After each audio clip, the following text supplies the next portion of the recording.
It was June the 1st, 2014. We had just moved into our brand new house. I was so excited.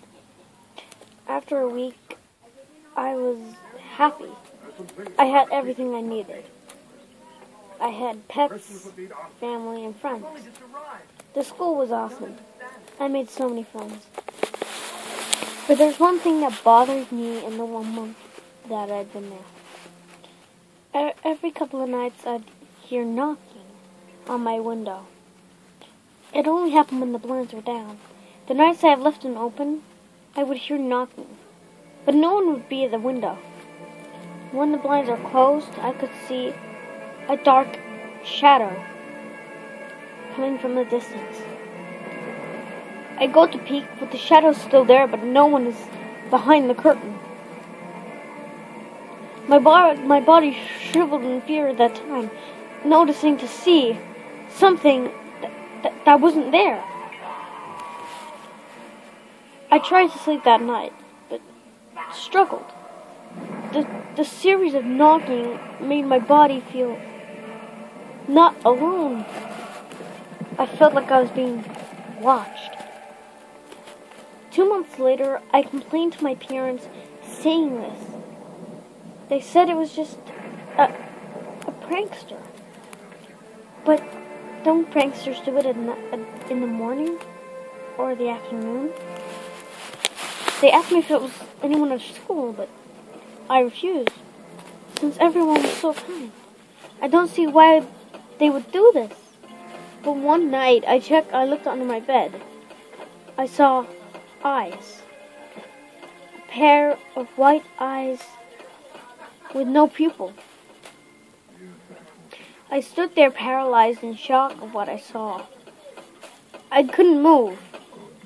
I just stood there staring at it. And in a deep, dark voice it said, "Go to sleep." I ran to my parents' bedroom, and I told them to look under my bed. But when they did, there was nothing there. My brain thought, I know I saw something. I know it. But my body told me it was just hallucination. My imagination. My parents allowed me to sleep in their bedroom due to these nightmares. The following night, I saw them again. And it said the same phrase. Go to sleep. I was terrified and went on my computer all night. And I ended up sleeping at 6 a.m.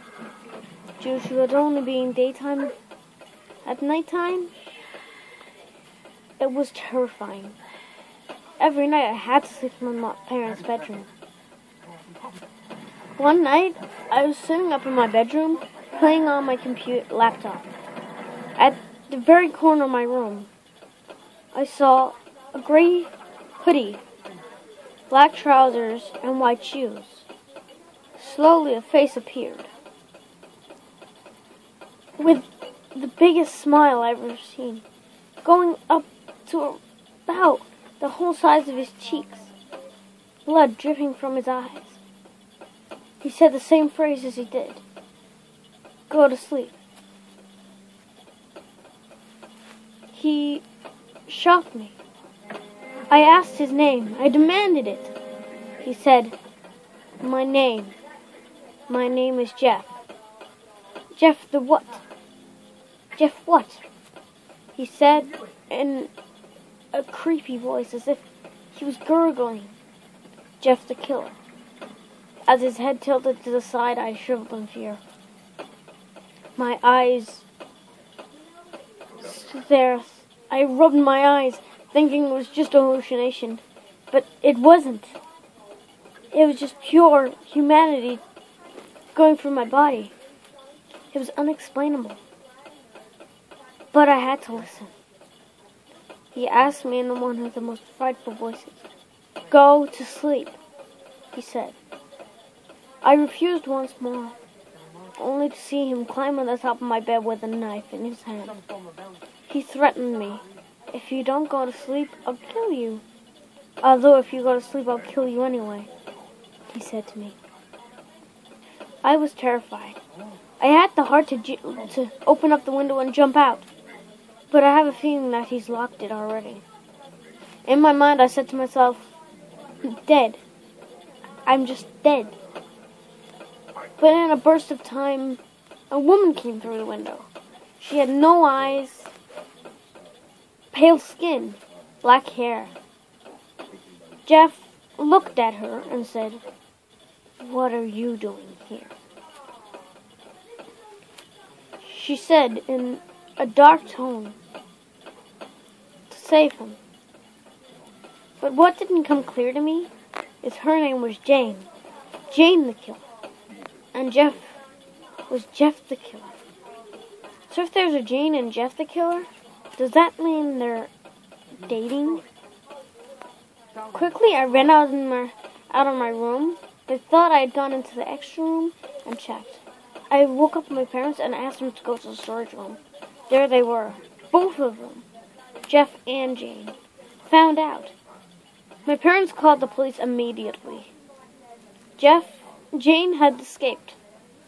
Jeff, I don't know what happened. All I know is on that night, he was arrested. He said he would always come back for me. And since that day, I've been terrified to even close my eyes. The deep, dark feeling of his approach is like a dart hitting you. Terrified of the words he said, "I'd come back for you." I knew that moment he said it, he wanted to kill me. So from that day forth, I was extra careful, hoping he'd stay out of my dreams for good. And that's the story I like to call Jeff the Killer, one of the most dangerous horrors of all time.